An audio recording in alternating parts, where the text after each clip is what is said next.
to the front pages. There's the front page of The Observer. Says that £10 billion is what the NHS says it needs to survive this year in good fettle.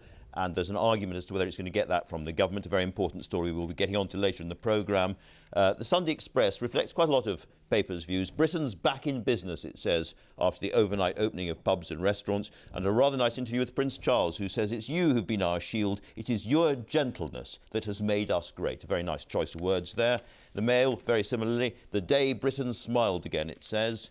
The Sunday Telegraph has gone on Huawei. There is a big U-turn coming from the government. It seems they are going to remove Huawei from Britain's 5G network after sticking with Huawei. That's another alternative big story there for also people outside the pub there.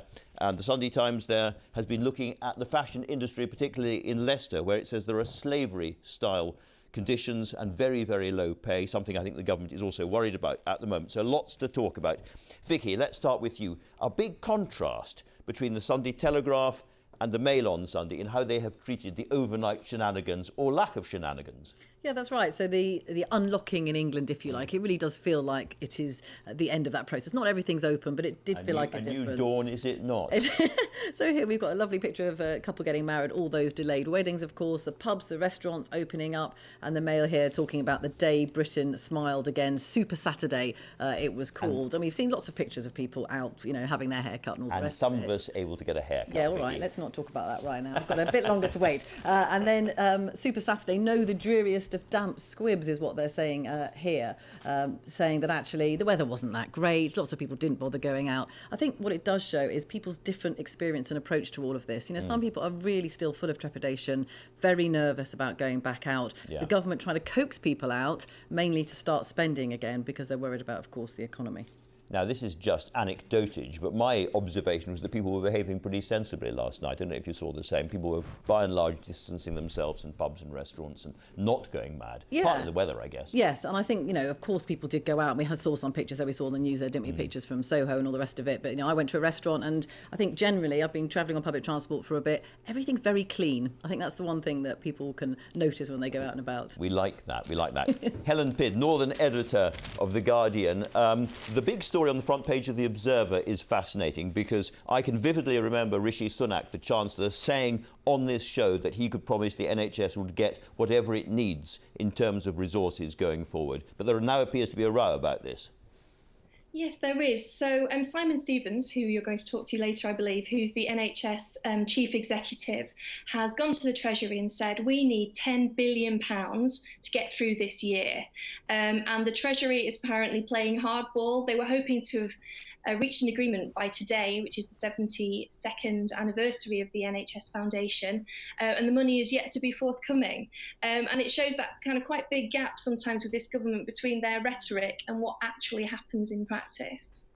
Let's turn to another story, also in The Observer, but there's been quite a tension between local government leaders, most recently and most obviously in Leicester with the lockdown, and central government about data. And this is about how much real-time, very, very recent, up-to-date facts they are getting on the spread of COVID in their areas.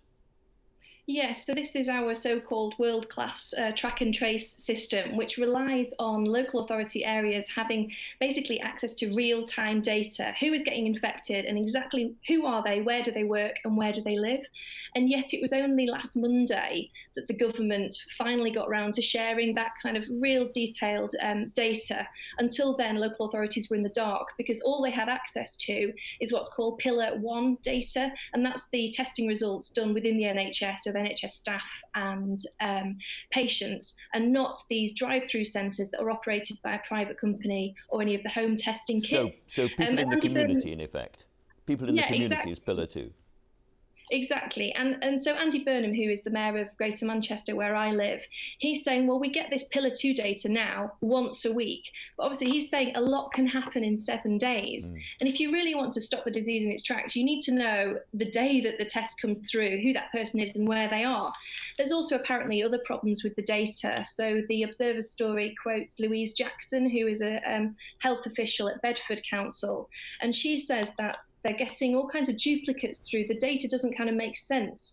So they might get 4 results for one postcode, but they're not being told, is that 4 people or is that kind of a glitch in the system?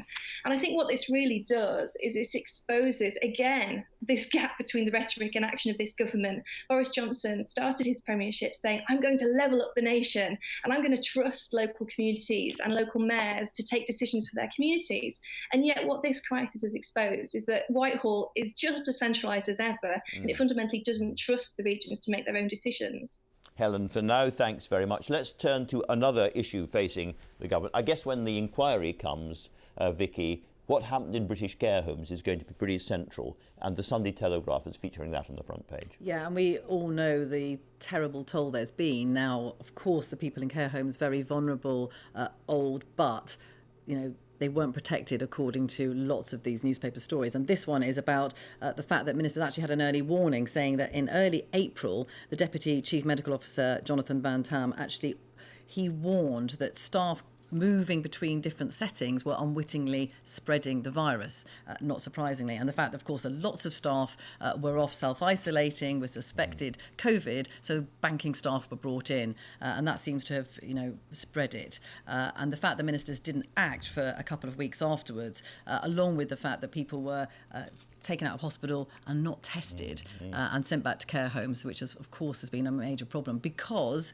ministers were focusing on what they called the front line, the NHS and staff there. Everybody was thinking about what had happened in northern Italy and Lombardy, and they were seeing those terrible scenes from Italian hospitals of people effectively dying in corridors and thinking, at all costs, we must stop that happening here. And you can understand that, but that single focus may turn out to have been a mistake. Yeah, I mean, that part did work, and the Nightingale hospitals, which weren't needed and all the rest of it, capacity was there, but the problem was, many will say, well, actually, care homes were an obvious place where people were, very vulnerable people, were going to be at risk. Could they have done more to help with that? Vicki, since you've got the Sunday Telegraph there, let me ask you about the Huawei story, because it does appear, this is not the only story of this nature, it's across the press, that the government are going to change their position on Huawei. They've changed the security advisor, of course, and they appear to be leaning much more to the American position. Yeah, they do. And this is the way that it's going. It does seem that is what is happening. Now, partly that is pressure from Conservative backbenchers. I mean, when the election happened, a majority of 80, you'd never would have thought, but they really feel they would have the numbers to defeat the government. People like Ian Duncan Smith. Ian Duncan Smith, I think, has formed this big organisation across lots and lots of democratic countries to push back against China. David Davis has been talking as well. Many others, quite senior Conservatives, have been raising problems about Tom Tugendhat, who's in charge of the relevant select committee as well. Yeah, and they're worried not just about this particular, with Huawei, the 5G network, but if the government, of course, does this U-turn, which it would be, there are many who are worried that this is going to really put back broadband, the rollout of broadband, which, of course, the government has promised by quite some margin. But on the other hand, there's concerns about security. Huawei say, look, we are absolutely the most scrutinised vendor in the whole world, but that's not how it's seen. And it does appear possibly that this report, which the Prime Minister might get this week, that GCHQ is revising its previous advice on all of this. So it would be a big move, but I think it does herald a shift in relations more broadly, actually, with China, and this change in the atmosphere, I think. And that's the thing, that these Conservative MPs are not just worried about this, they're worried about the whole relationship. Absolutely. Well, Helen Pidd, we're talking about changes in government positions of one kind or another. There is a quite extraordinary story in The Observer suggesting that Rishi Sunak is going to hand us all vouchers, quite big vouchers, to spend in businesses that would otherwise be brought under by COVID. Yeah, so this is a proposal by the think tank, the Resolution Foundation, whose raison d'etre is to kind of fight for the low-paid workers in the UK. And they're suggesting that he dishes out £500 vouchers to be spent in specific places, so particularly the hospitality and leisure industries. It says children as well, actually, would get £250 to spend.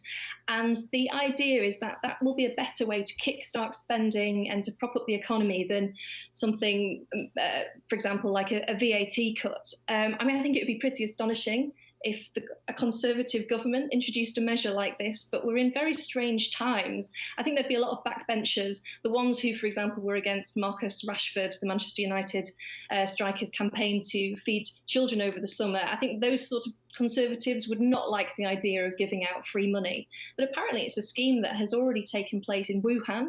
which we all know is where the virus originated, the outbreak, and also in Taiwan and in Malta. Yeah. So it is a tried and tested scheme elsewhere. Whether we're ready for it in this country, I'm not quite sure. Now, one thing the government won't want children in Britain to be spending their vouchers on is nitrous oxide capsules, which go by the very, very irritating nickname of hippie crack and scatter parks all across Britain. There's a very interesting story in the Sunday Times about that, because these are produced by the catering industry, I think, Helen, originally, for perfectly legitimate reasons.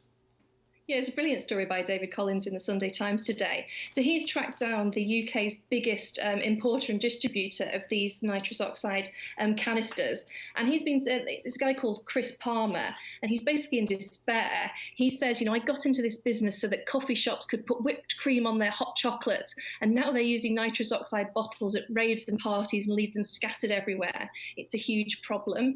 And I think there's probably not a village or a town in the UK that hasn't been blighted by these little silver canisters. Yeah, we see them everywhere.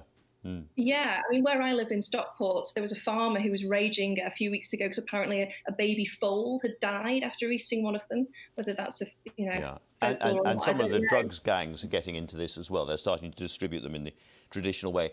Helen, Vicki, thanks both very much indeed for that fascinating stuff. And now to the weather.